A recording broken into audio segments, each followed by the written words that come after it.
learn about Hadiths. Hadiths are books of text written about the founder of Islam, the Prophet Muhammad. The texts of Hadith are considered the most important texts in the religion of Islam, aside from the Quran. Because Hadiths were written so long ago, scholars still disagree on how Hadiths came to be written down. But there are three very likely explanations. The first is when the Prophet Muhammad was still alive, in the early 600s. Everyone knew the Prophet personally, or at least were acquaintances with him. People listened to what the Prophet spoke about and wrote long poems and scrolls. This is one speculation of how the first hadiths were created. But another likely explanation is, after the death of Muhammad, people realized that the stories he told would be important for future generations to hear, who would not know him personally. This could have also created the first hadiths. Recently, historians have also considered the word of the Prophet Muhammad was spread orally for a long time before ever written down. Scholars think that instead of having the word of the Prophet Muhammad written down, there were people who specialized in memorizing the word and reciting it to people who wanted to hear it. Reciting the stories orally continued for a long time, until eventually people began writing the stories down. But in all three theories, hadiths were eventually written down.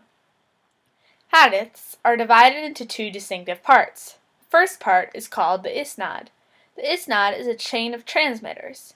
This is a list of compilers of the hadith.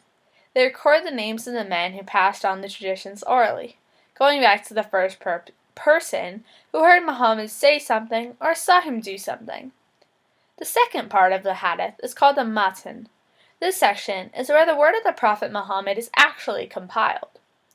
Hadiths cover every aspect of life. They cover anywhere from marriage to warfare to slaughtering animals to even eating.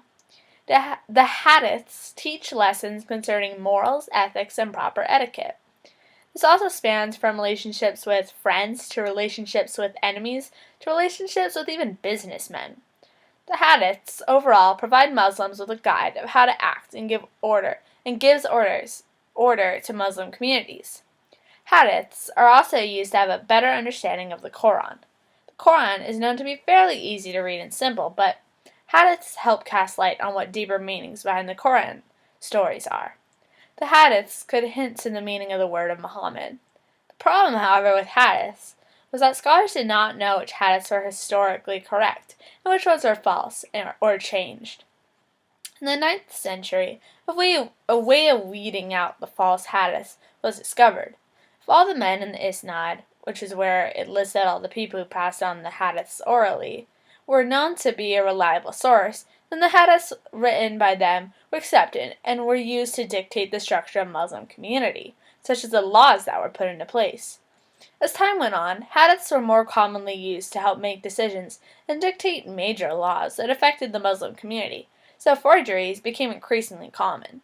Today, scholars believe any hadiths with an isnad dating back to the time of the Prophet Muhammad is most likely a forgery.